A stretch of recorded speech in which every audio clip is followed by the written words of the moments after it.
अस्सलाम वालेकुम, मैं हूं शाहजेब खानजादा। पाकिस्तान की सियासत में आज एक अहम दिन है।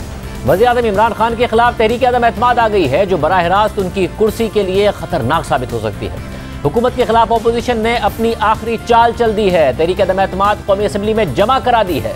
कौमी असम्बली का इजलास बुलाने की रिक्वेजिशन भी जमा करा दी है। अब 14 दिन के अंदर स्पीकर कौमी असम्बली इजलास बुलाने के पाबंद है और फिर उसके बाद ज़्यादा से ज़्यादा 7 दिन में तहरीक अदम एतमाद पर वोटिंग हो जाएगी और मार्च के आखिर तक पता चल जाएगा कि इमरान खान वज़ीर आज़म रहेंगे या नहीं।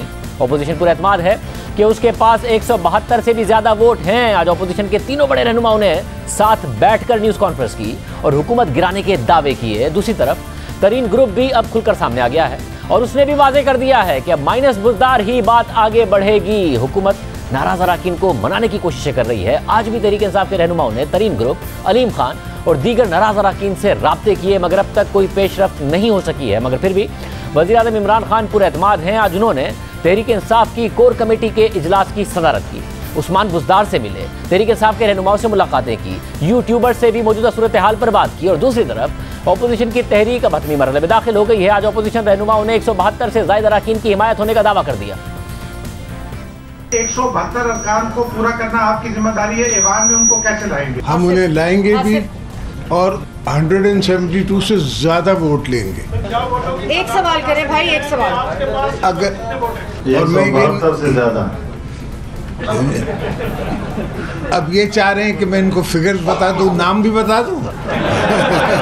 जिस तरह आज हम अदम एतमाद की मंजिल पर बाहमी मुशावरत और बाहमी एतमाद के साथ पहुँचे हैं, वो इशूज़ जो अदम एतमाद के बाद आने वाले हैं शायद वो तय भी हो चुके हों और अगर नहीं तो तय होने के करीब भी हूँ। बाहमी एतमाद से इंशाअल्लाह होगा।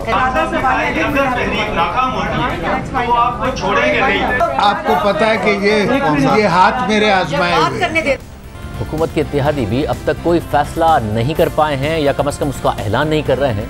काफ लीग के सरबराह चौधरी शुजात हुसैन इस्लामाबाद पहुंच गए हैं, जहां उन्होंने PDM के सरबराह मौलाना फजल रहमान से उनकी रिहाइशगाह पर जाकर मुलाकात की। यानी वफाक में अपोजिशन सरगर्म है, वज़ीर आज़म के लिए खतरात खड़े कर रही है और पंजाब में जहांगीर तरीन ग्रुप भी मुतहरिक हो गया है। उस्मान बुज़दार की वज़ारत आला के लिए खतरा बन गया है और उन्होंने साफ कह दिया है कि अब हुकूमत के साथ बात माइनस बुज़दार के बाद ही आगे बढ़ेगी। तरीन ग्रुप के रुकन और सूबाई वजीर नुमान लंगड़ियाल ने कहा कि जहांगीर तरीन को फैसलों का मुकम्मल इख्तियार दे दिया है। अलीम खान वज़ीर आला होंगे या नहीं, ये फैसला भी वही करेंगे। तरीन ग्रुप का एक एक मेंबर इस बात पे मुत्तफिक है कि माइनस बुज़दार बात आगे बढ़ेगी और हम जहांगीर खान तरीन साहब को पूरा इख्तियार दे के बैठे हैं कि वो जो फैसला करेंगे हम सबको आमीन होगा। यही बात हमने अब्दुल अलीम खान साहब को भी बताई है कि आप आज अगर तरीन साहब के ग्रुप का हिस्सा हैं तो आप उनकी जो भी उनके फैसले होंगे उनके पाबंद होंगे। लेकिन हुकूमत अभी भी मनाने की कोशिश कर रही है, राब्ते कर रही है, मुशावरत कर रही है, अराकीन को जोड़ने की कोशिश की जा रही है। गवर्नर सिंध इमरान इस्माइल और वज़ीर इत्तलात फवाद चौधरी ने आज अलीम खान से मुलाकात करके उन्हें मनाने की कोशिश की और इसके बाद वज़ीर आज़म से मुलाकात भी की। वज़ीर आज़म से मुलाकात के बाद ये खबरें सामने आने लगी कि वज़ीर आज़म ने साफ इनकार कर दिया है कि उस्मान बुज़दार मुस्ताफ़ी नहीं होंगे और उस मुलाकात के बाद इमरान इस्माइल ने कहा कि उस्मान बुज़दार को इमरान खान ने शाबाशी भी दी है। आज भी मैं देख रहा था उस्मान बुज़दार को भी खान साहब ने बुलाया था और शाबाशी भी दी उन्होंने कि वो जिस तरह से काम कर रहे हैं, जिस तरह से वो MPS के साथ कोऑर्डिनेशन में है। तो ये चीज़ें तो खान साहब भी ऑब्जर्व कर रहे होंगे। लेकिन अगर खान साहब ये कह रहे हैं कि उस्मान बुज़दार परफॉर्म कर रहे हैं, जाहिर है कि खान साहब अपनी गवर्नमेंट को क्यों खराब करने के लिए या उसको अपने लोगों को नाराज करने के लिए ऐसा काम करेंगे। ये कुछ देख रहे होंगे तभी ऐसी बात कर रहे हैं। वज़ीर आज़म इमरान खान खुद भी सियासी तौर पर मुतहर्रिक हैं। आज वज़ीर आज़म की सरबराही में PTI का मुशावरती इजलास हुआ। अटॉर्नी जनरल और हुकूमती नाराज़ अराकीन की अलग अलग मुलाकातें भी हुई। वज़ीर आला पंजाब उस्मान बुज़दार की भी वज़ीर आज़म से मुलाकात हुई और ज़राए के मुताबिक वज़ीर आला पंजाब ने अपना इस्तीफ़ा पेश किया, मगर वज़ीर आज़म ने इस्तीफ़ा कबूल नहीं किया और उस्मान बुज़दार को काम जारी रखने की हिदायत कर दी। वज़ीर आज़म से फिर यूट्यूबर्स की भी मुलाकात हुई, जिसमें इमरान खान ने कहा कि हुकूमत कहीं नहीं जा रही है, मज़ीद तगड़ी होकर आएगी। मैं खुश हूँ कि ये अपोजिशन की आखिरी वारदात होगी। हम इनको ऐसी शिकस्त देंगे कि ये 2028 तक नहीं उठ सकेंगे। वज़ीर आज़म ने कहा कि जहांगीर तरीन को मैं जानता हूँ, वो कभी चोरों के साथ नहीं मिलेंगे। अपोजिशन के पीछे एक हाथ नहीं कई बैरूनी हाथ हैं। कप्तान एकदम अपनी हिकमत अमली नहीं बताता। मैंने सारी तैयारी कर रखी है। नवंबर बहुत दूर है, जब वक्त आएगा तो फैसला करेंगे। उस्मान बुज़दार एक आसान टारगेट है। जो वजीर आला बनने के उम्मीदवार हैं, सिर्फ उनको उस्मान बुज़दार बुरा लगता है। अराकीन को 18 करोड़ की ऑफर्स की जा रही हैं और मैंने अराकीन से कहा है कि इनसे पैसे ले लें और गरीबों में बांट दें। वज़ीर-ए-आज़म ने कहा कि फौज पाकिस्तान के साथ खड़ी है, वो कभी इन चोरों का साथ नहीं दे सकते। ऑपोजिशन के साथ अवाम नहीं तो अब ये कहते हैं कि एस्टैब्लिशमेंट हमारे साथ है। हो सकता है कि अमेरिका IMF के जरिए हम पर दबाव डाले, वो IMF के जरिए प्रेशर डालेंगे, लेकिन वक्त आने पर देखेंगे। इस वक्त माइंड गेम चल रही है और मैं माइंड गेम का मास्टर हूँ। वज़ीर-ए-आज़म ने आज एक तकरीब से खिताब में भी कहा कि कप्तान जब मैच खेलता है तो वो मुखालिफ के हर इक़दाम के लिए तैयार रहता है। चोरों का टोला, डाकुओं का पुलंदा, जो भी कर ले मैं तैयार हूँ। टॉप कप्तानों में दुनिया की तारीख में मेरा भी नाम है। कप्तान जब मैच खेलता है ना, अपने मुखालिफ की हर चीज़ के लिए तैयार होता है कि अगर वो टॉस जीतेगा तो मैं क्या करूंगा, मैं टॉस जीतूंगा तो मेरी टीम क्या होगी, वो अगर विकेट तेज बुलाएगा तो मैं कौन सी बॉलिंग खिलाऊंगा। यानी हर चीज़ की, ये जो भी मुखालिफ मेरे हैं, ये चोरों का टोला, डाकुओं का पुलंदा, गुलदस्ता, ये जो भी करेंगे शेख साहब, मैं इनके लिए तैयार हूँ। हुकूमती वज़रा भी एतमाद का इजहार कर रहे हैं कि वज़ीर-ए-आज़म के खिलाफ तहरीक अदम एतमाद नाकाम होगी। ये आईनी हक है और वो जमा करवा सकते हैं, हमें उस पर कोई परेशानी नहीं है, कोई खौफ नहीं है।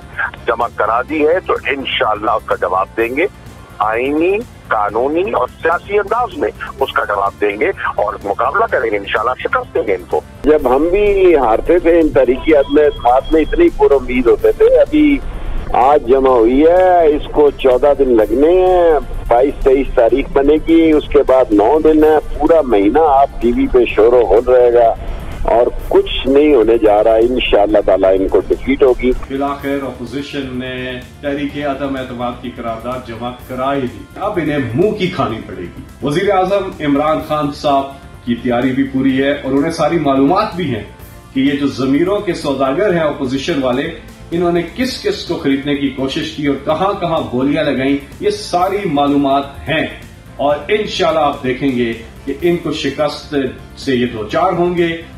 एक और ग्रुप की भी बातें आ रही हैं कि एक और ग्रुप बन गया है इस वक्त पंजाब में। क्या मामला है, सब पर बात करेंगे। हमारे साथ सुहेल वड़ाई साहब मौजूद हैं, साथ ही सलीम साफी साहब मौजूद हैं। आप दोनों का बहुत शुक्रिया हमें ज्वाइन करने के लिए। वड़ाई साहब, आपकी एक बड़ी कंसिस्टेंट लाइन थी कि इत्तेहादियों से काम नहीं चलेगा, जब तक तहरीक इंसाफ के अंदर ग्रुप नहीं बनेगा तब तक हुकूमत को कोई खतरा नहीं है। अब ग्रुप बना तो है, मगर वो सिर्फ बुज़दार साहब के बारे में बड़ी क्लियर पोजीशन लिए हुए है और वज़ीर आज़म ने आज अपना वजन बुज़दार साहब के हक में डाल दिया और उनकी तारीफें कर दी हैं।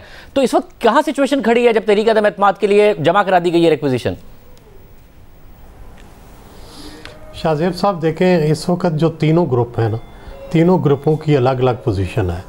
जो अब मुत्तहिदा अपोजिशन है वो तो ज़ाहिर है नो कॉन्फिडेंस के लिए जा चुकी है और वो वफाक में जो हुकूमत है, इमरान खान साहब जो हैं उनको हटाना चाहती है। जो तो नया ग्रुप बना है अलीम खान ग्रुप, उसका कंसर्न सिर्फ बुज़दार साहब तक है। वो पार्टी के अंदर रहना चाहते हैं, वो सिर्फ बुज़दार साहब को हटाना चाहते हैं। और जो तीसरा ग्रुप है तरीन ग्रुप, उसके तहफ़्फ़ुज़ात हैं इमरान खान साहब से भी और उसके तहफ़्फ़ुज़ात हैं तरीन साहब के बारे में कि उनके साथ जो सलूक किया गया है। तो अभी तीनों की एक जॉइंट स्ट्रेटजी नहीं है। अगर हुकूमत चाहे तो इससे इनके इख्तलाफात से फ़ायदा उठा सकती है, लेकिन मुझे लगता है कि अल्टीमेटली ये तीनों चूँकि मुख्तलिफ़ जगह पर तहरीक इंसाफ को कमज़ोर करना चाहते हैं, कोई मरकज़ में कोई पंजाब में, तो इसलिए इनके मिलने का चांस ज़्यादा है। ये सारे इकट्ठे हो सकते हैं और इकट्ठे होकर हुकूमत के ख़िलाफ़ जो नो कॉन्फिडेंस है उसमें हिस्सा डाल सकते हैं। सब अगर वज़ीर आज़म मान भी जाएं बुज़दार को हटाने के लिए, तो वड़ाई साहब आपको लगता है कि प्रैक्टिकली पॉसिबल अब रह गया है कि अगर अलीम खान ग्रुप में से या जहांगीर तरीन ग्रुप में से किसी के नाम पे मान जाए वज़ीर आज़म, तो चौधरी बिरादरान साथ देने को तैयार हो जाएंगे या पार्टी के दूसरे नाराज़ अरकान? वज़ीर आला की तब्दीली हो भी सकती है, अमली तौर पर मुमकिन रह गया ये? नहीं, अब बड़ा मुश्किल हो गया है क्योंकि अब तरीन ग्रुप भी बागी है, अलीम खान ग्रुप भी बागी है। अब बागियों को इमरान खान पंजाब देकर तो ख़ुद कहाँ जाएंगे? पंजाब तो आधी हुकूमत है, वफाकी हुकूमत। अगर पंजाब में हुकूमत ना रही इमरान खान की तो वफाक में भी रहने का चांस नहीं है, और वफाक में ना रही तो पंजाब में रहने का चांस नहीं है। तो ये तो दोनों इकट्ठी चलती हैं। तो मेरा नहीं ख्याल कि बागी ग्रुप में से किसी को चीफ मिनिस्ट्री मिल सकती है। हाँ, ये हो सकता है कि इनके दबाव पे उस्मान बुज़दार बदल जाएँ, लेकिन इसका फ़ायदा किसी तीसरे शख्स को पहुँचेगा, किसी और नए चेहरे को पहुँचेगा। तो इस वक्त आपके ख्याल में चौधरी परवेज़ इलाही साहब को फ़ायदा पहुँच, और आपके ख्याल में इस वक्त कितना फ़ीसद चांस है कि हुकूमत सर्वाइव कर सकती है, वज़ीर आज़म इमरान खान सर्वाइव कर सकते हैं? देखिए, मेरा ख्याल है कि 60-40 है इस वक्त। 60% हुकूमत के जाने का इम्कान हो गया है जब से ये अलीम खान ग्रुप आया है, और 40% जो है वो रहने का इम्कान अभी भी बाकी है, क्योंकि बहुत वज़ीर आज़म को हटाना बहुत बड़ी बात होती है, आसान नहीं होता। अब भी अपोजिशन के लिए ये बड़ा मुश्किल होगा ये 40% अप्रूव करना। हुकूमत के पास देने के लिए बहुत कुछ होगा, वजारतें देने के लिए, सफारतें देने के लिए, और ओहदे देने के लिए, और तकर्रियाँ करने के लिए, तो फंड्स देने के लिए, ये सारा कुछ हुकूमत दे सकती है। अपोजिशन तो सिर्फ वादे कर सकती है। और साफ़ी साहब, आपकी अभी तक की सारी खबरें सही साबित हुई हैं। आपने अलीम खान के हवाले से जो बात की थी वो भी दुरुस्त साबित हो गई। फिर आपने कहा था कि मुमकिन तौर पर ये आ जाएगी, नो कॉन्फिडेंस के लिए मूव करेंगे 1-2 दिन में, वो भी दुरुस्त साबित हो गई। अब आपके ख्याल में अभी तक ब्लफ कर रही है ऑपोजिशन, इनके पास नंबर नहीं है पूरे, इन्हें कहीं ना कहीं शक है, या फिर मामला ठीक है? और ये अचानक मौलाना के घर चौधरी शुजात हुसैन साहब के आने की क्या कहानी है? नहीं, देखिए, नंबर तो अपोजिशन के पास पूरी से ज़ायद है, और असल में अगर ये सूरत हाल बरकरार रहती है और इस्टेब्लिशमेंट गैर जानिबदार रहती है तो ये नंबर बहुत और भी ज़्यादा हो सकती है, और बागियों की तादाद भी बढ़ सकती है। आप देखें कि पिछले 3 महीने से इमरान खान साहब ने भरपूर ज़ोर लगाया कि वो जहांगीर तरीन साहब को अंदर कर लें। वो अंदर नहीं करवा सके उनको, यानी जेल में नहीं डाल सके। फिर पिछले 2 हफ्ते से उन्होंने उनको मनाने की कोशिश शुरू की थी। इतने अरसे में पहली मर्तबा उनको फ़ोन किया, फिर अपने कुछ वज़रा को बीच में डाल के जब वो अलील हुए तो उनको शौकत खानम ले गए, लेकिन उसके बावजूद जहांगीर तरीन साहब राज़ी नहीं हो सके। इसी तरह अलीम खान अभी उन्होंने इमरान इस्माइल के हवाले किया है, लेकिन अलीम खान साहब को पिछले महीने 1.5 से इमरान खान साहब राम करने की कोशिश कर रहे थे, तो वो उनको राम नहीं कर सके। तो आगे जाके अगर तो इसी तरह इस्टेब्लिशमेंट न्यूट्रल रहती है तो मेरी मालूमात के मुताबिक काफ लीग तो ज़ाहिरी बात है कि अब वो भी इस तरफ आ सकती है फिर, और MQM भी इस तरफ आ सकती है, और बाप पार्टी का एक दड़ा जो है वो भी अपोजिशन के साथ राब्ते में हैं। तो अगर इस्टेब्लिशमेंट माजी की तरह इमरान खान हुकूमत के लिए सहारा नहीं बनती तो फिर वो उन जमातों के लिए भी मैसेज होगा और उनके पॉलिटिकल फ्यूचर के लिए भी ज़रूरी है, और माजी का गुस्सा या अपनी बेतौकीरी का बदला लेने के लिए भी उनको ज़रूरी है कि वो अपोजिशन की तरफ आ जाएं। मगर साफ़ी साहब, इस वक्त ज़ाहिर वज़ीर आज़म के पास देने को बहुत कुछ है, जिस तरह बड़ाई साहब भी बात कर रहे हैं, वजारतें दे सकते हैं, MQM से मिलने आ रहे हैं, ख़बरें हैं कि पीर पगारा साहब से भी मिलेंगे, फिर पंजाब में अगर काफ लीग को कुछ दे देते हैं तो गिव एंड टेक करके, और जो नाराज़ अरकान हैं उनसे कुछ प्रोमिस करके, या फिर नवाज़ के, अभी तक है चांस कि वज़ीर आज़म इसको रिवर्स कर सके, या आपको भी लगता है कि अब ज़्यादातर चांसेस यही हैं कि अपोजिशन कामयाब हो जाएगी? देखिए, वज़ीर आज़म के पास बहुत कुछ होता है, लेकिन वो उस वज़ीर आज़म के पास होता है कि जो ख़ुद अपनी जंग लड़ के वज़ीर आज़म बना हो, जो फिर अपने ज़ोर बाजू और अपनी अक़ल पे हुकूमत चला रहा हो। इस मुल्क में इमरान ख़ान से और वज़ीर आज़म से बड़ी ताकत भी है, यानी ऐसी ताकत भी है कि जो वज़ारत उज़्मा दिलवा सकती है और छीन सकती है, जिस तरह नवाज़ शरीफ से चीनी और इमरान ख़ान को दिलवाई। तो एक ये हुआ है कि 2014 के बाद इमरान ख़ान साहब ने अपने लिए ख़ुद अपने मामलात को हैंडल नहीं किया है। उनके लिए मीडिया को कहीं और जगह से मैनेज किया जाता रहा। उनके लिए ये पार्टी में जहांगीर तरीन से लेकर शाह महमूद कुरैशी तक और असद उमर से लेकर अलीम ख़ान तक ये सब लोग कुछ और लोग लाए थे, और फिर इस दौरान अगर उनके पार्लियामेंट के अंदर मुश्किलात आती थी, उनके लिए अदालत मैनेज करना होता था, तो वो सब किसी और तरफ से होता था।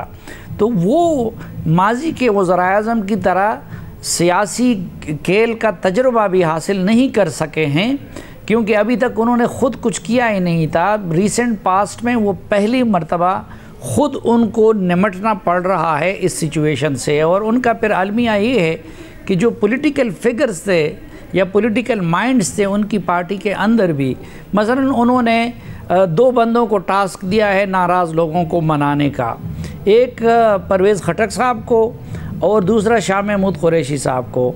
अब परवेज़ खटक साहब को इतने तपे बैठे हुए हैं, वज़ारत आला उसका हक़ था, उनको नहीं दिया गया, उनको कुटेलाइन लगा दिया गया। मेरे ख़्याल में वो अलीम ख़ान और जहांगीर तरीन से कम गुस्से में नहीं है, तो एक नाराज़ दूसरे नाराज़ को मनाने में कितना संजीदा होगा। इसी तरह शाह महमूद कुरैशी साहब, वो भी इमरान ख़ान के गुड बुक्स में नहीं है, तो उनके पास अब इतने पॉलिटिकल लोग नहीं हैं कि जो उनके मर्ज़ी के भी हो, करीबी भी हो, और वो जाके उनसे ये काम ले सके।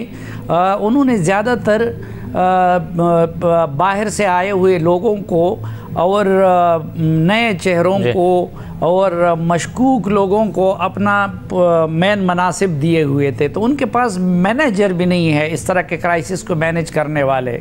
तो बड़ाई साहब, अगर इस सारी सूरत हाल में वज़ीर आज़म इत्तेहादियों को मना लेते हैं, इसका कितना इम्कान है कि MQM, काफ लीग, GDA वो वज़ीर आज़म के साथ ही खड़े रहें? ज़ाहिर उनको कुछ ना कुछ देना पड़ेगा, या फिर आपको लगता है कि इसके भी अब इम्कानात कम हैं जैसे जैसे वक्त गुजर रहा है, और क्योंकि इतनी तेज़ी से चीज़ें बदल रही हैं, आज ही के दिन में बहुत ज़्यादा सूरत हाल जो थी वो वॉलेटाइल थी, कभी एक खबर आना कभी दूसरी खबर आना, आपको लग रहा है कि मुश्किल है कि इत्तेहादी भी अब हुकूमत के साथ खड़े रह पाएँ क्योंकि उन्हें भी इलेक्शन में जाना है?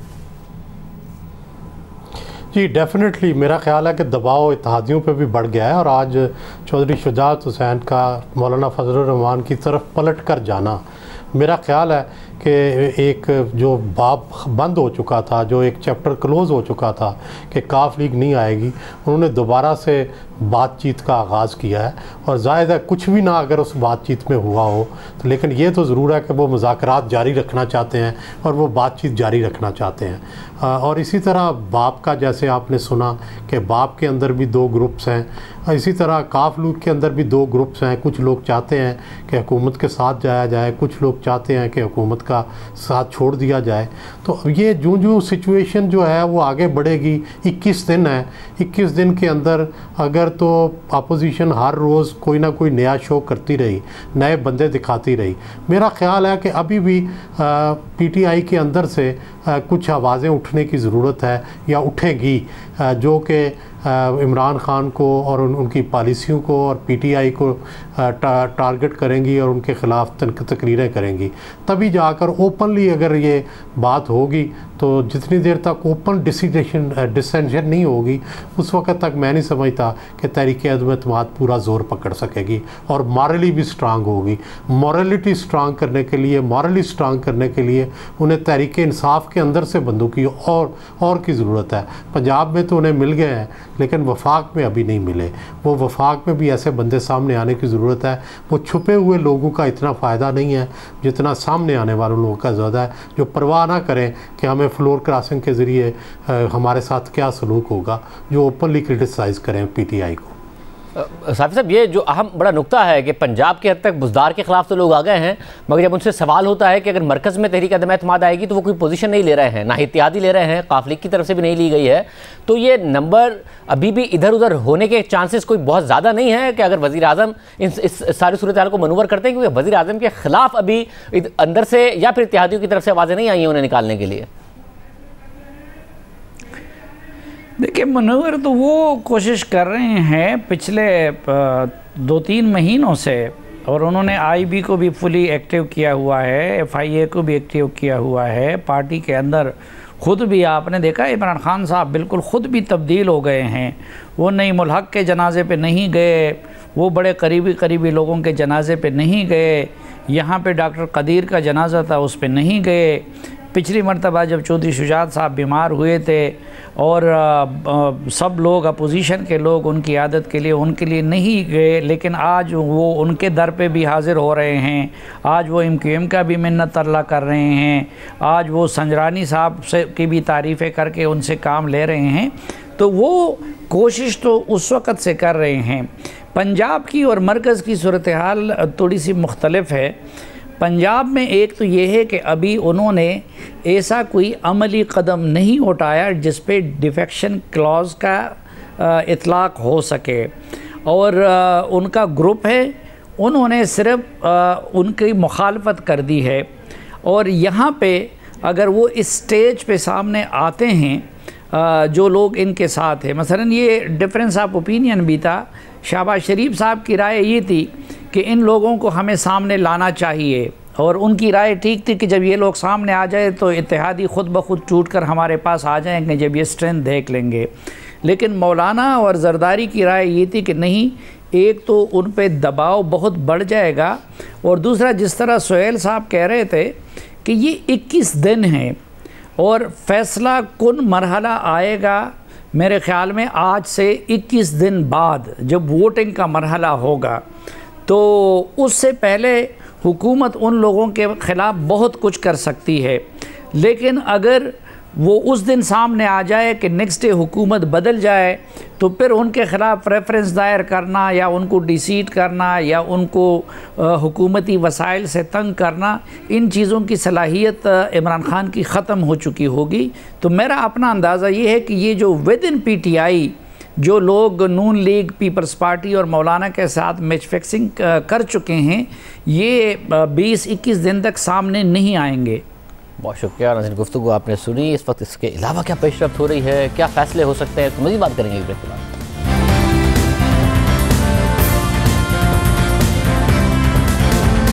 हुकूमत ने चैलेंज किया था कि अदम एतमाद लेकर आओ, आज ओपोजिशन ने अपना पहला वार कर दिया है। हुकूमत अब भी कह रही है कि ओपोजिशन को नाकामी होगी। साबिक वज़ीर आज़म शाहिद खान अब्बासी साहब हमारे साथ मौजूद हैं। भाई साहब बहुत शुक्रिया हमें शो में ज्वाइन करने के लिए। भाई साहब, अभी तक ना हुकूमत के किसी इत्तेहादी ने कहा है कि वो आपके साथ खड़े होंगे अदम एतमाद में, ना ही किसी हुकूमती रुकन ने कहा है, तरीन ग्रुप भी नहीं कह रहा है। ये आपने और ब्लफ किया है या पक्का नंबर है ओपोजिशन के पास? जी, अदम एतमाद ब्लफ नहीं होता। जिस दिन वोट होगी तो सब आपको नजर आ जाएगा। मतलब करें इंशाअल्लाह। और हुकूमत के अंदर के ही लोग होंगे या इत्तेहादी होंगे? जी, हुकूमत के लोग होंगे। इत्तेहादी अभी वो अपना फैसले कर रहे हैं, अभी सोच रहे हैं, इंशाल्लाह वो भी शामिल होंगे। मतलब तो ये फिर तरीन ग्रुप, अलीम खान ग्रुप इन्हीं के लोग हैं या इससे अलग लोग हैं कोई? नहीं, मुख्तलिफ MNAs हैं जिनका ताल्लुक PTI से है। उनमें से कुछ ऐसे भी लोग हैं जो शायद जहांगीर तरीन साहब के साथ गिने जाते हैं, लेकिन उनकी सियासत अपनी इंडिपेंडेंट होती है। तो इंशाल्लाह आज बहुत से लोग हैं जो इस हुकूमत का साथ अब नहीं देना चाहते। वो जानते हैं कि अवाम जो है आज इस हुकूमत के ख़िलाफ़ हैं और उनको अगले इलेक्शन में बहुत मुश्किल का सामना होगा।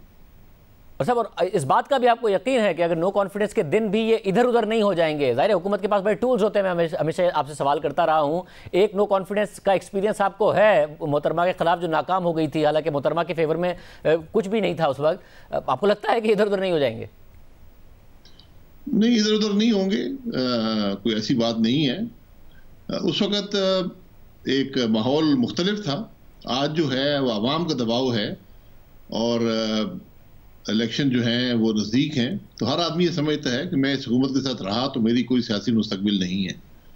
इसलिए हमें पूरा यकीन है कि जो लोग हमारे साथ आए हैं वो सोच समझ कर उन्होंने फैसला किया और इंशाल्लाह अपने फैसले पर मुस्तकिल रहेंगे।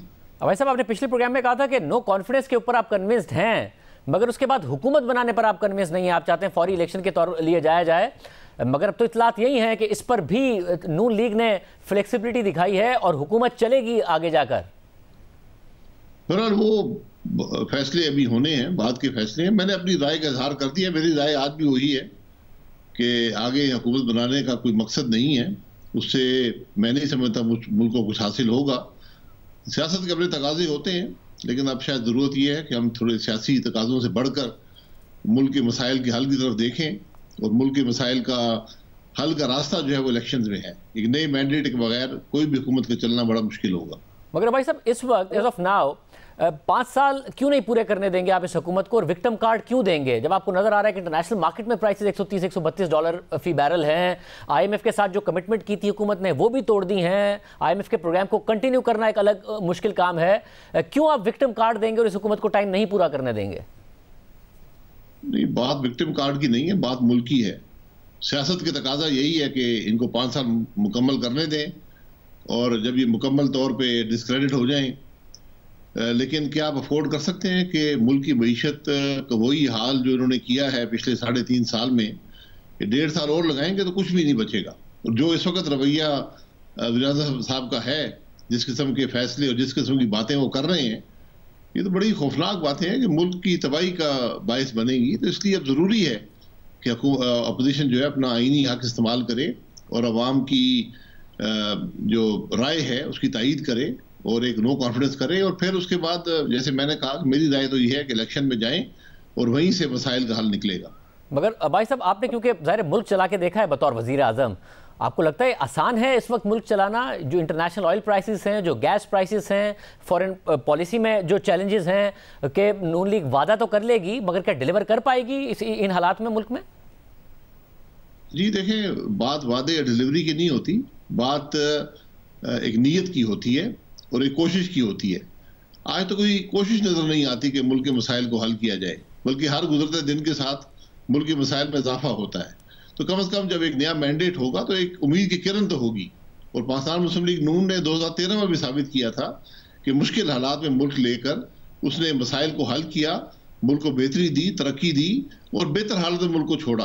तो हमें पूरा यकीन है कि इंशाअल्लाह आज भी मुस्लिम लीग नून में वो डेप्थ मौजूद है, वो क़यादत है जो इन मसाइल को हल कर सकती है।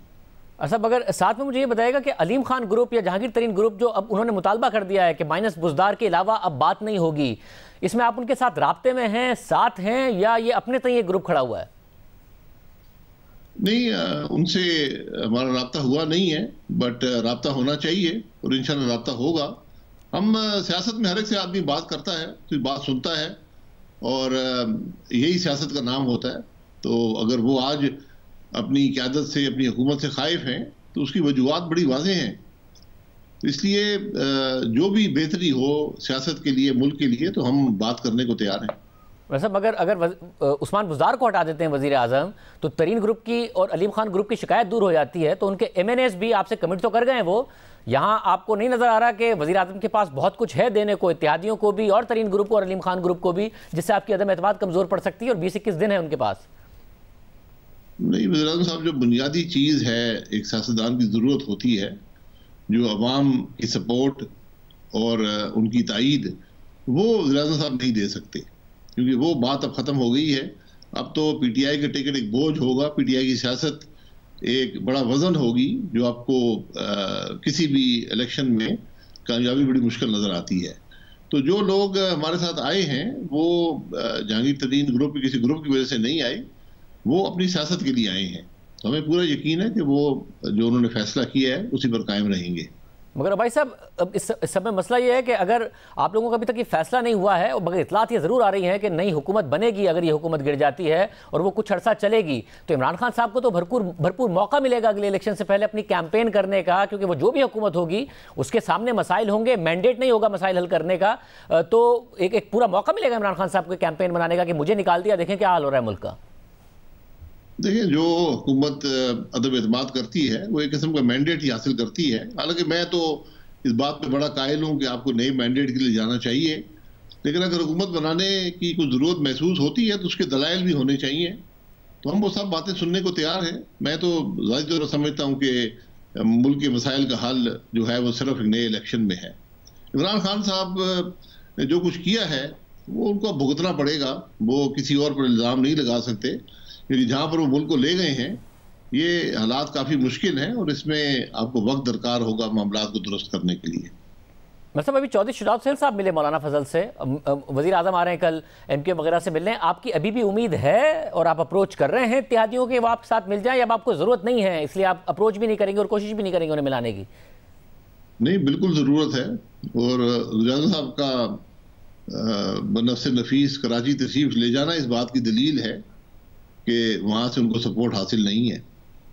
जिन्होंने पिछले 3.5 साल कोई तकलीफ गवारा नहीं की, ना कराची के हालात देखने की, ना कराची के हालात बेहतर करने की, ना MKM की बात सुनने की, तो आज अगर वो तकलीफ फरमा कर वहाँ जा रहे हैं तो यकीनन कुछ हासिल करने की कोशिश करेंगे। लेकिन मैं नहीं समझता हूँ कि जो MKM की सियासत है वो उनको इस बात की इजाज़त दे सकती है कि वो इस हुकूमत के साथ इजाफी वक्त गुजारे। ये मेरी ज़ाती राय है, बाकी फैसला तो MKM नहीं करना है। बहुत शुक्रिया। तरीन ग्रुप ने आज वाज़ेह किया कि माइनस उस्मान बुज़दार के साथ ही आगे बढ़ा जा सकता है, मगर अब उन्हें जवाब मिल गया है। इतलात यही है कि वज़ीर आज़म उस्मान बुज़दार को नहीं हटाएंगे, तो अब तरीन ग्रुप क्या करेगा? हमारे साथ मौजूद हैं तरीन ग्रुप के रहनुमा सलमान नईम। सलमान नईम, बहुत शुक्रिया। आप खुद मेंबर प्रोविंशियल असेंबली हैं, कैटेगोरिकल पोजीशन ली थी आप लोगों ने आज बाकायदा तौर पर कि जी माइनस बुज़दार, इसके बगैर अब आगे नहीं बढ़ा जाएगा। वज़ीर आज़म ने तो मुकम्मल एतमाद का इज़हार किया, तारीफ़ें भी कर दी हैं उस्मान बुज़दार की। अब नहीं हटाएंगे उस्मान बुज़दार को तो आप क्या कर लेंगे? जी बिल्कुल, बिस्मिल्लाहिर्रहमानिर्रहीम, बहुत शुक्रिया आपका। बिल्कुल आज जहांगीर तरीन ग्रुप का ये फैसला सामने आया कि माइनस उस्मान बुज़दार के बाद जो है वो हम बात करेंगे पीटीआई से। तो मैं समझता हूँ कि उस्मान बुज़दार को हटाना एक अवामी जो है वो प्रेशर भी है हम पे कि जितनी अनपॉपुलैरिटी पीटीआई की हो चुकी है पंजाब में, उसके ज़िम्मेदार उस्मान बुज़दार साहब समझे जाते हैं। तो मैं समझता हूँ कि ये पीटीआई की बेहतरी के लिए होगा अगर उस्मान बुज़दार को हटाया जाता है और किसी और को लगाया जाता है, किसी कॉम्पिटेंट इंसान को लगाया जाता है चीफ मिनिस्टर की सीट पर। वो कॉम्पिटेंट इंसान लाजमी तौर पर तरीन ग्रुप से ही हो? देखें, बिल्कुल हम 40 अरकान हैं और हमारी एक बड़ी तादाद है, हमसे मशावरत तो कम से कम की जानी चाहिए ना। अगर बिल्कुल आप समझें कि भाई वन साइडेड फैसले जैसे पहले किए जाते हैं और पहले वादे कर लिए जाते हैं, जब ज़रूरत होती है, जब ज़रूरत ख़त्म होती है तो उस वादों को फिर वफा भी नहीं किया जाता, तो इस दफ़ा इस तरह नहीं चलेगा। और अगर चौधरी परवेज़ इलाही हो तो फिर साथ देंगे आप? जी, चौधरी परवेज़ इलाही साहब को कौन सी ऐसी उनके अंदर स्पेशलिटी है कि 40 अरकान वालों को बिल्कुल आप इग्नोर कर दें और जिनकी 10 अरकान की जो सीटें हैं अगर आप उनको ले आएँ तो मतलब मैं समझता हूँ कि कोई हमें कायल करें। हमें अगर कायल करने में कामयाब होते हैं तो फिर हमें समझ आती है, अगर आप फैसला हम पे थोपेंगे तो हम बिल्कुल उसको कबूल नहीं करेंगे। नहीं, मगर इसमें मसला यह है कि अगर उस्मान बुज़दार को हटा भी दें वज़ीर आज़म, वैसे तो उन्होंने पोजीशन ली हुई है कि नहीं हटाएंगे, तो आप लोग चौधरी बिरादरान के माइनस करके अपना नया आप चीफ मिनिस्टर नहीं लगवा पाएंगे। चौधरी बिरादरान आपको हर हाल में चाहिए, तो उन्हें कैसे मनाएंगे आप?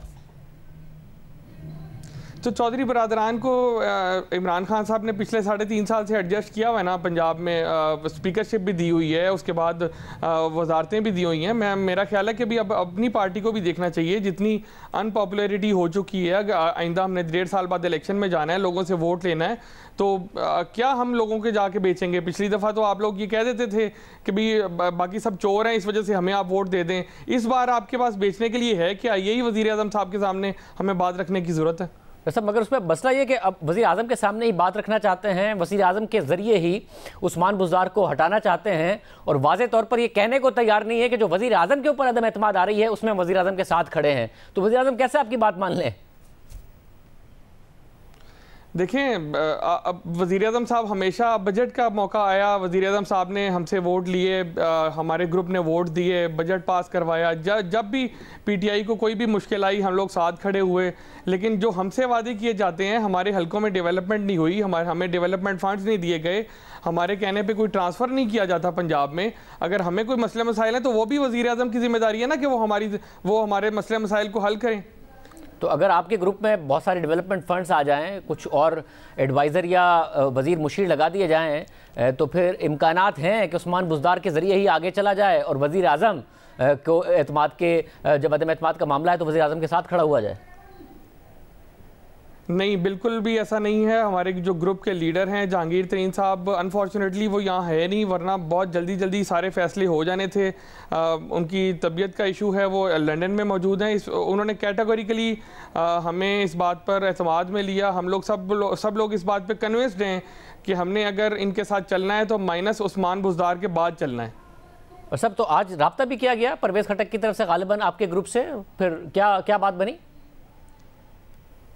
जी बिल्कुल, ऑन चौधरी साहब से रब्ता किया गया और ऑन चौधरी साहब ने उनसे टाइम लिया। लेकिन जब मीटिंग में हमारा इस बात पर जब सब लोग मुत्तफिक हो गए सब लोग, तो हमें परवेज़ खटक साहब के थ्रू इमरान खान साहब तक ये पैगाम पहुंचा चुके हैं। जो पैगाम हमने मीडिया के सामने पहुंचाया कि हमने माइनस उस्मान बुज़दार के बाद अब आगे बात होगी आप लोगों से।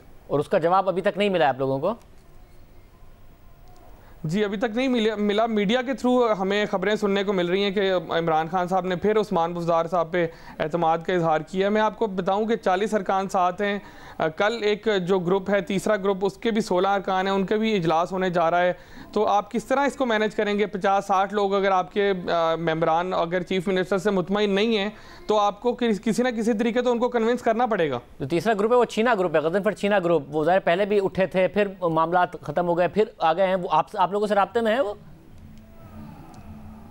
जी बिल्कुल, अलीम खान साहब से जब कल वो तशरीफ़ लाए वहाँ जहांगीर तरीन साहब की रिहाइशगाह पर, तो उन्होंने इस बात का हमसे इजहार किया कि वो चीना ग्रुप साहब से भी राब्ते में हैं और उनके अरकान से भी राब्ते में हैं। हो सकता है कि 16 में से कुछ अरकान के साथ राब्ते में हो, लेकिन अलीम खान साहब बिल्कुल उनके साथ राब्ते में मौजूद हैं।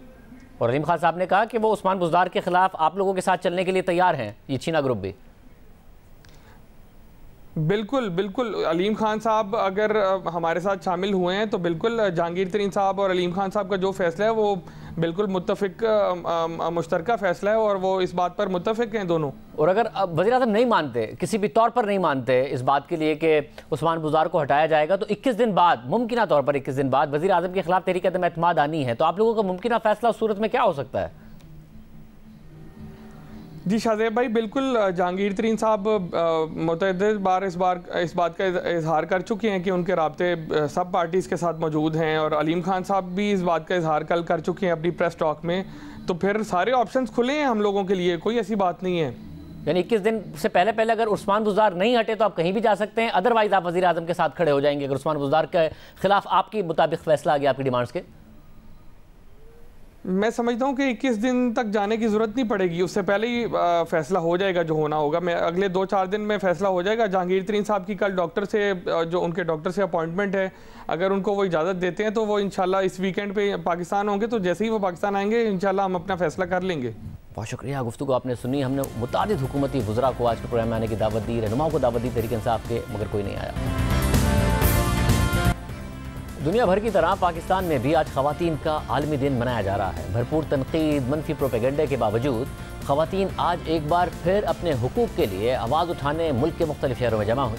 गुज़िश्ता 4 सालों की तरह इस साल भी औरत मार्च किया गया और हर साल की तरह इस साल भी औरत मार्च के ऑर्गेनाइजर्स ने मार्च से पहले ही न सिर्फ अपना मंशूर वाज़े किया, जिसमें तमाम तर तनकीद के बावजूद हर साल की तरह इस साल भी ख़वातीन के मसाइल को उजागर करने और उनके हल पर जोर दिया गया। ख़वातीन का अपने हुकूक़ के लिए मार्च करना, मुजाहरे करना, एहतजाज करना या सड़कों पर निकलने की न सिर्फ पाकिस्तान बल्कि दुनिया भर में एक मुनफरिद तारीख़ रही है। दुनिया भर की ख़वातीन अपने हक़ के लिए हर साल 8 मार्च को यौम ख़वातीन मनाती हैं और ये चंद सालों की बात नहीं है बल्कि एक सदी का किस्सा है, एक तवील जिद्दोजहद है। 1908 में न्यूयॉर्क में चंद ख़वातीन अपना हक़ मांगने निकली थी। फिर 1911 से बाकायदा तौर पर ख़वातीन का दिन मनाया जाने लगा। उस साल पहली बार ऑस्ट्रेलिया, जर्मनी, डेनमार्क और स्विट्ज़रलैंड में ख़वातीन का दिन मनाया गया। पाकिस्तान में भी 2018 में समाजी कारकुनों, सहाफ़ियों और दीगर तबक़ात की नुमाइंदगी करने वाली ख़वातीन ने मिलकर ख़वातीन के हुकूक़ को उजागर करने और उनके मसाइल की तरफ तवज्जो दिलाने के लिए औरत मार्च का आगाज़ किया, जो अब हर साल ख़वातीन के आलमी दिन के मौके की एक रिवायत बन चुकी है। इस रिवायत में जहाँ ख़वातीन के हुकूक़ के हवाले से आगाही फैलाने में अहम किरदार अदा किया, वहीं उसे तनकीद, मनफी प्रोपेगेंडे का सामना भी करना पड़ा। अदालतों में उसके खिलाफ दरख्वास्तें दायर की गईं। इस मार्च के पोस्टर्स और नारों में रद्दबदल करके उसके खिलाफ इंतहा पसंद और इस्लाम मुखालिफ होने का प्रोपेगेंडा भी किया गया। सिर्फ यही नहीं, इस साल मार्च से सिर्फ 18 दिन पहले ही वफाकी वज़ीर बराए मजहबी उमूर ने भी वज़ीर आज़म को बराह रास्त एक ख़त में औरत मार्च को इस्लामी तर्ज़ मुआशरत के मुनाफी करार देते हुए उस पर पाबंदी लगाने का मुतालबा किया था। मगर सवाल ये उठता है कि औरत मार्च क्यों ज़रूरी है, क्यों ख़वातीन को सड़कों पर निकलना पड़ता है? इसका एक पूरा पस मंज़र है। वर्ल्ड इकनॉमिक फोरम हर साल ग्लोबल जेंडर गैप रिपोर्ट जारी करता है, जिसमें सिनफी तफरीक का जायज़ा लिया जाता है। ग्लोबल जेंडर गैप रिपोर्ट 2021 के मुताबिक पाकिस्तान में मर्द और ख़वातीन के दरमियान बुनियादी हुकूक़ के फ़र्क में 2020 के मुकाबले में 0.7 पॉइंट का इजाफा हुआ है, जिसके बाद पाकिस्तान में मर्दों और ख़वातीन के दरमियान हुकूक़ का फ़र्क 55.6% हो गया है। यानी मर्दों और ख़वातीन के बुनियादी हुकूक़ के फ़र्क में कमी के बजाय इजाफा हुआ है। इस रिपोर्ट में दुनिया भर के 156 ममालिक में मर्दों और ख़वातीन के दरमियान सेहत और तालीम के हुसूल और मुआशी और सियासी सरगर्मियों में शिरकत के हवाले से फ़र्क का जायज़ा लिया जाता है। ग्लोबल जेंडर गैप रिपोर्ट में 156 ममालिक की फहरिस्त में पाकिस्तान का 153वां नंबर है। यानी पाकिस्तान का नंबर सिर्फ इराक, यमन और अफगानिस्तान से ऊपर है, जबकि भारत 144वें नंबर पर आया है। ग्लोबल जेंडर गैप रिपोर्ट के मुताबिक मसावी सियासी हुकूक के शोबे में पाकिस्तान का नंबर 98 है। ख़वातीन की मुआशी सरगर्मियों में शिरकत के हवाले से पाकिस्तान का नंबर 152 है, जबकि तालीम के हुसूल में 144 नंबर और सेहत के शोबे में पाकिस्तान का नंबर 153 है। रिपोर्ट के मुताबिक पाकिस्तान में सिर्फ 22.6% ख़वातीन ही लेबर फोर्स का हिस्सा बनती हैं, जबकि सिर्फ 4.9% ख़वातीन ही मैनेजरियल पोजीशंस तक पहुंच पाती हैं, जिसकी वजह से पाकिस्तान में मर्दों और ख़वातीन की आमदनी में भी वाज़ेह फ़र्क है। रिपोर्ट के मुताबिक पाकिस्तान में ख़वातीन की औसत आमदनी मर्दों की आमदनी का सिर्फ 16.3% ही होती है, जबकि ख़वातीन को इंसाफ, जायदाद की मिल्कियत और विरासत में भी मुसावी हुकूक नहीं मिलते। रिपोर्ट के मुताबिक गुज़िश्ता 15 सालों में पाकिस्तान में मर्दों और ख़वातीन के हुकूक में फ़र्क कम होने के बजाय इसमें मुसलसल इजाफा हुआ है। सिर्फ यही नहीं, ऐसे और भी कई अदाद-ओ-शुमार हैं जो वाज़ेह करते हैं कि ख़वातीन को आइनी हुकूक ना मिलने की वजह से मुआशरे में ख़वातीन का किस तरह इस्तेहसाल हो रहा है। गुज़िश्ता साल दिसंबर में वज़ारत इंसानी हुकूक ने अपनी एक रिपोर्ट में कौमी असम्बली को बताया कि गुज़िश्ता 4 सालों के दौरान मुल्क भर में ख़वातीन से ज़्यादती के 14,000 से ज़ायद वाक़यात रिपोर्ट हुए। यानी गुज़िश्ता 4 सालों में हर साल पाकिस्तान में औसतन 3,500 ज़्यादती के वाक़यात रिपोर्ट हुए। सिर्फ यही नहीं, 4 सालों में ख़वातीन के खिलाफ जिनसी तशद्दुद और वर्क प्लेस हैरेसमेंट में भी इजाफा देखा गया। वज़ारत इंसानी हुकूक के मुताबिक 4 सालों में जिनसी ज़्यादती और हैरेसमेंट के 16,153 वाक़यात रिपोर्ट हुए। ये वो वाक़यात हैं जो रिपोर्ट हुए। बड़ी तादाद ऐसे वाक़यात की है जो रिपोर्ट ही नहीं होते। एक और रिपोर्ट के मुताबिक गुज़िश्ता साल ख़वातीन के खिलाफ जराइम में भी इजाफा देखा गया।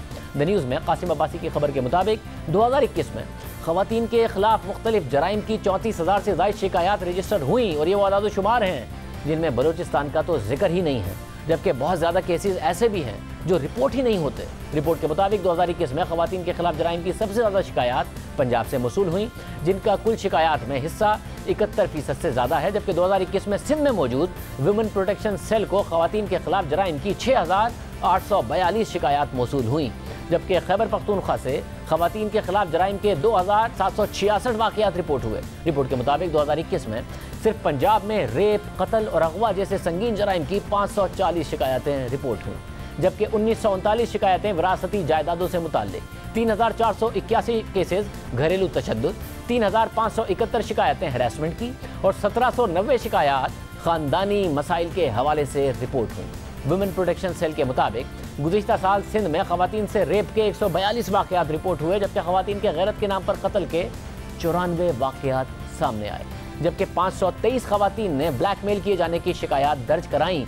इसी तरह खैबर पख्तूनख्वा में ख़वातीन से ज़्यादती के 343 वाक़यात रिपोर्ट हुए, अगवा के 1522 वाक़यात रिपोर्ट हुए, 299 ख़वातीन कत्ल भी हुई, जबकि 125 ख़वातीन को गैरत के नाम पर कत्ल कर दिया गया।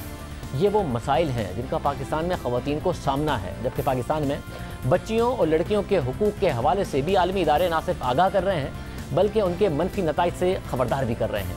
ह्यूमन राइट्स वॉच के मुताबिक पाकिस्तान में 21% लड़कियों की शादी 18 साल से कम उम्र में ही कर दी जाती है और 3% लड़कियों की शादी 15 साल से भी कम उम्र में कर दी जाती है। 15 साल वो उम्र है जिसमें एक बच्ची अपनी ज़िंदगी और अपनी सेहत के हवाले से बुनियादी फैसले करने की सलाहियत ही नहीं रखती और उस पर एक बच्चे को पालने की जिम्मेदारी भी डाल दी जाती है। इन अदाद-ओ-शुमार को देखने के बाद ये सवाल उठता है कि क्या एक औरत को अपने जिस्म और अपनी ज़िंदगी के हवाले से इतने बड़े और अहम फैसले करने का इख्तियार नहीं होना चाहिए? जब 18 साल से कम उम्र बच्चे या बच्ची का शनाख्ती कार्ड नहीं बन सकता, उन्हें ड्राइविंग लाइसेंस नहीं दिया जाता क्योंकि इस उम्र में उनका जहन पुख्ता नहीं होता, वो अहम फैसले नहीं कर सकते, तो फिर शादी जैसा ज़िंदगी का सबसे बड़ा फैसला कैसे कर दिया जाता है? हमारे मुआशरे में ये भी एक तल्ख हकीकत है कि ख़वातीन को अपने ही करीबी अफराद की तरफ से हिरासा किए जाने के मसाइल का सामना है। मददगार नेशनल हेल्पलाइन के मुताबिक 93% ख़वातीन को जिनसी तौर पर हिरासा किए जाने की शिकायत है। उनमें से 70% ख़वातीन को उनके करीबी अफराद ही हिरासा करते हैं। दफातर में ख़वातीन को हिरासा किया जाता है, उन्हें काम करने में मुश्किलात का सामना होता है। ये हैं वो अदाद-ओ-शुमार जिनकी वजह से ख़वातीन मार्च करने और अपने हुकूक के हुसूल के लिए एहतजाज करने पर मजबूर हैं, अपने हुकूक के लिए आवाज़ उठाने पर मजबूर हैं और ये नारा लगाती हैं कि मेरा जिस्म मेरी मर्ज़ी। इजाज़त दीजिए, अल्लाह हाफ़िज़।